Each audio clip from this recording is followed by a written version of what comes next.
আমি আপনাদের অনেক আগে থেকেই বলে আসছি, ভারতের সেভেন সিস্টার্স নিয়ে ভয়ঙ্কর বিপদে আছে মোদি প্রশাসন। এই ৭ রাজ্য ভারতের সঙ্গে থাকবে কিনা তা নিয়ে চলছে চুলচেরা বিশ্লেষণ। ভারতের সেভেন সিস্টার্সে থাকা ৭টি রাজ্যই বর্তমানে স্বাধীনতা চাচ্ছে। তবে সবচেয়ে বেশি স্বাধীনতা চাচ্ছে সেভেন সিস্টার্সের মধ্যে অন্যতম একটি রাজ্য মণিপুর। বর্তমানে মণিপুর রাজ্যটি পুরোপুরি অশান্ত হয়ে গেছে। প্রায় ১.৫ বছর ধরে জাতিগত সংঘাত চলছে সেখানে।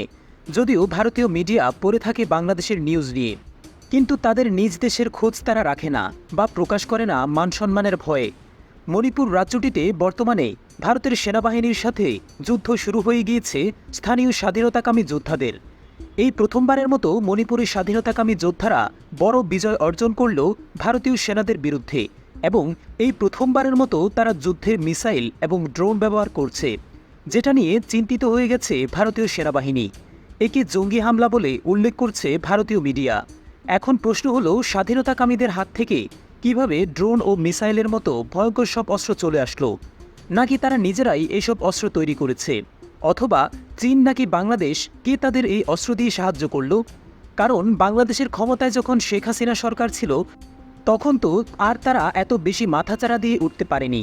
যখনই শেখ হাসিনা সরকারের পতন ঘটল এবং ডক্টর মোহাম্মদ ইউনূস ক্ষমতায় আসলো, তখনই ভারতীয় স্বাধীনতাকামীরা আন্দোলনে নেমে পড়ল এবং প্রথমবারের মতো যুদ্ধে ড্রোন ও মিসাইল ব্যবহার করল। নাকি এর পেছনে চীনের হাত রয়েছে? কারণ ভারতের প্রধান এবং সবচেয়ে বড় শত্রু হল চীন। নাকি চীন তাদেরকে অস্ত্র দিল?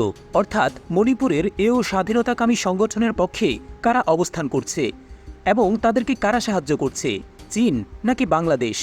ভারতের এত টেনশন কেন, সেটা নিয়ে আলোচনা করা হবে আজকের ভিডিওতে। তাই আজকের ভিডিওটি অনেক বেশি গুরুত্বপূর্ণ হতে চলেছে। তাই ভিডিওটি মনোযোগ সহকারে একদম শেষ পর্যন্ত দেখবেন, না হলে এই ভিডিওটির আগামাথা কিছুই বুঝবেন না। তাই রিকোয়েস্ট থাকবে ভিডিওটি না টেনে শেষ পর্যন্ত দেখার। তো চলুন শুরু করা যাক। ভারতের মণিপুরে কেন স্বাধীনতাকামীরা মাথাচাড়া দিয়ে উঠেছে? কেন তারা ভারত থেকে আলাদা হয়ে নতুন একটি রাষ্ট্র গঠন করতে চাইছে? আর কেনই বা তারা হাতে অস্ত্র তুলে নিল? তা বুঝতে হলে আমাদের একটু পিছনের দিকে যেতে হবে। ১৯৪৭ সালে যখন ব্রিটিশরা ভারতীয়দের কাছে যুদ্ধে হেরে যায়, তখন দেশভাগের সময় মণিপুর রাজ্যটিতে হিন্দুদের সংখ্যা বেশি হওয়ার কারণে মণিপুর রাজ্যটি বাংলাদেশের সাথে যুক্ত না হয়ে ভারতের সঙ্গে যুক্ত হয়। ফলে ১৯৪৭ সালে মণিপুর রাজ্যটি দখল পায় ভারত। তারপর থেকেই মণিপুর রাজ্যটি শাসন করে আসছে ভারতীয় সরকার।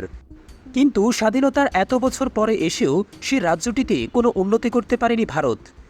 মণিপুর রাজ্যটিতে নেই কোনো ভালো স্কুল কিংবা কলেজ, নেই কোনো ভালো হসপিটাল, নেই কোনো ভালো যোগাযোগ ব্যবস্থা, রাস্তাঘাট কোনো কিছুই নেই। বলা যায় যে এখানে আদিম যুগে পড়ে আছে মণিপুরের মানুষজন। আর অন্যদিকে তাদের পাশের বাংলাদেশ দিনকে দিন উন্নতির চরম শিখরে চলে যাচ্ছে।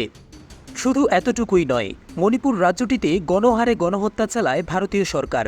কারণ মণিপুরে বৌদ্ধদের সংখ্যা বর্তমানে সবচেয়ে বেশি। তাদের কোনো রকম সুযোগ সুবিধা দেয় না ভারতীয় সরকার। দিনের পর দিন তাদের শোষণ করে চলেছে ভারত। আর এ কারণেই তারা সহ্য করতে পারছে না। এখন তাদের স্বাধীনতার প্রয়োজন। তাই তারা গড়ে তুলেছে কুকি চীন নামক ভয়ঙ্কর আর্মি সংগঠন।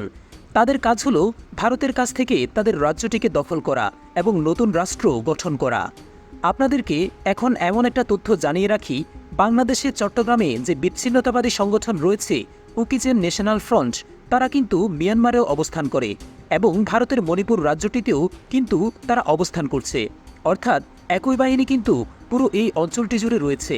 আর তাদের সদস্য সংখ্যা প্রায় ২০ থেকে ২৫ হাজারের মতো, এবং প্রত্যেকটি সদস্যই কিন্তু সশস্ত্র। এদের হাতে অত্যাধুনিক অস্ত্র আছে। তাই ভারতীয় সরকারের প্যান্ট খুলে যাচ্ছে তাদের দমন করতে গিয়ে।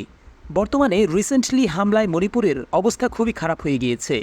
বর্তমানে কুকিচীন এবং ভারতীয় সেনাবাহিনীর সংঘর্ষে সেখানে নিহত হয়েছে ৬ জন।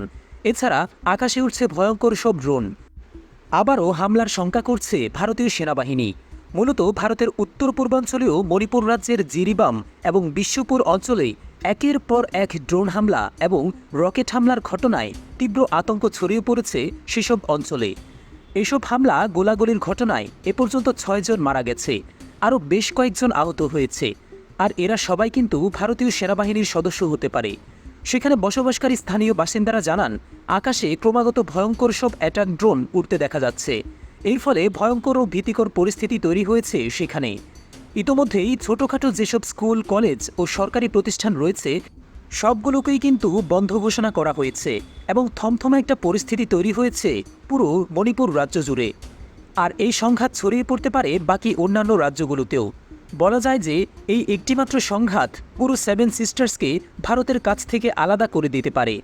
এমনকি মণিপুর রাজ্যের যে মুখ্যমন্ত্রী তার বাসায় গতকালকে রকেট হামলা করা হয়েছে। মুখ্যমন্ত্রী সে সময় বাসায় না থাকার কারণে সে মারা যায়নি, কোনো মতে জীবনটি রক্ষা পেয়েছে তার। এমনকি ভারতীয় সেনাবাহিনীর বড় একটি মাথা ব্যথার কারণ হয়ে দাঁড়িয়েছিল এই কুকি-চিন ন্যাশনাল ফ্রন্ট বাহিনী। আর সবচেয়ে বড় অবাক করা বিষয় হলো যে তাদের হাতেই এইসব ভয়ঙ্কর অস্ত্র কোথা থেকে আসলো, কারণ তাদের হাতে রয়েছে অত্যাধুনিক মিসাইল যেগুলোর গতি এবং রেঞ্জ অনেক বেশি। এমনকি তাদের হাতে যেসব মিসাইল আছে তা ভারতীয় সেনাবাহিনীর ক্যান্টনমেন্টকে উড়িয়ে দিতে সক্ষম। মণিপুর রাজ্যে বর্তমানে ভারতীয় সেনাবাহিনীর বেশ কয়েকটি সেনাঘাঁটি রয়েছে যারা কিন্তু প্রাণ ভয়ে মণিপুর রাজ্য ছেড়ে পালাচ্ছে। তবে সকলের মনেই একটি প্রশ্ন যে তারা এসব অস্ত্র কোথায় পেল, মিসাইল ও ড্রোন কারা তাদেরকে দিয়েছে? কারণ তাদের হাতে অত বেশি অত্যাধুনিক প্রযুক্তি নেই যে তারা নিজস্ব প্রযুক্তিতে ড্রোন কিংবা মিসাইল তৈরি করবে।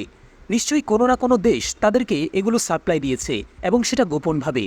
হতে পারে সেটি বাংলাদেশ অথবা চীন। কলকাতার মানুষের দাবি এটা নাকি বাংলাদেশ করেছে। বাংলাদেশ নাকি কুকি-চিনদের হাতে মিসাইল এবং ড্রোন তুলে দিয়েছে। একটা কথা আপনাদেরকে বলতে চাই, যখন আমি বাংলাদেশের সামরিক শক্তি নিয়ে ভিডিও বানাই তখন আপনারা হাসি তাচ্ছিল্য করছিলেন। তাহলে এখন বাংলাদেশকে কেন এত বেশি ভয় পাচ্ছেন যে বাংলাদেশ নাকি তাদেরকে অস্ত্র দিয়েছে? আপনারাই তো বলেন বাংলাদেশের কাছে কোনো অস্ত্র নেই, বাংলাদেশকে আপনারা 2 মিনিটে দখল করে নেবেন। তাহলে এখন কেন টেনশনে আছেন? আমার এই প্রশ্নের উত্তরটি অবশ্যই কমেন্ট করে জানাবেন। আরেকটা কথা আপনাদের বলে রাখি, বাংলাদেশ কখনোই কোনো দেশকে অশান্ত করার চেষ্টা করে না, আর আমরা কখনোই অন্য দেশের অভ্যন্তরীণ বিষয়ে হস্তক্ষেপ করি না, আপনাদের মতো কখনোই করব না। আমরা শান্তিপ্রিয় জাতি, আমরা শান্তিতে বিশ্বাসী, আমরা কখনো যুদ্ধ চাই না। তবে আমাদেরকে যদি খোঁচান, আমাদেরকে যদি কষ্ট দেয়, তাহলে আমরা কিন্তু এর প্রতিরোধ করে তুলব। আর সেটি হবে ভয়াবহ, কারণ আমরা বীরের জাতি, আমরা মুসলিম। আমরা একজন মারা গেলে অন্যজন ভয় পাবো না, একজনের বুকে গুলি চালালে আরও 10 জন বুক টান করে দাঁড়াবো। আমরা মরতে ভয় পাই না, আমরা বীরের জাতি, আমরা কখনো পিছু হটি না। আমাদের বাংলাদেশ ছোট হলেও পুরো ভারতবর্ষের সাথে যুদ্ধ করার সক্ষমতা রাখে এবং সেই সাহস আমাদেরও আছে। তারপরও আমরা কিন্তু আপনাদেরকে কখনোই অশান্ত করব না। হতে পারে এখানে চীনের কোনো হাত রয়েছে, চীন হয়তো তাদেরকে অস্ত্রশস্ত্র দিতে পারে, কারণ চীন আপনাদের সবচেয়ে বড় শত্রু। মাঝে মধ্যে চীন আপনাদের লাথি মেরে আপনাদের জায়গা জমি দখল করে নেয়, তারপরও আপনারা কিছুই বলতে পারেন না, শুধু বলেন বাংলাদেশিদের বিপক্ষে। কারণ আপনারা জানেন যে বাংলাদেশ ছোট দেশ, এ কারণে আপনারা শুধু বাংলাদেশের সাথেই লাগতে জানেন, কিন্তু চীনের সাথে লাগতে পারেন না, কারণ চীন বড় রাষ্ট্র, চীন আপনাদের পাছায় লাথি দিতে জানে। তো বন্ধুরা, ভারতের 7 সিস্টার্স যদি ভেঙে আলাদা আলাদা রাষ্ট্রে পরিণত হয় তাহলে আপনি খুশি হবেন কিনা তা অবশ্যই কমেন্ট করে জানাবেন। আল্লাহ হাফেজ।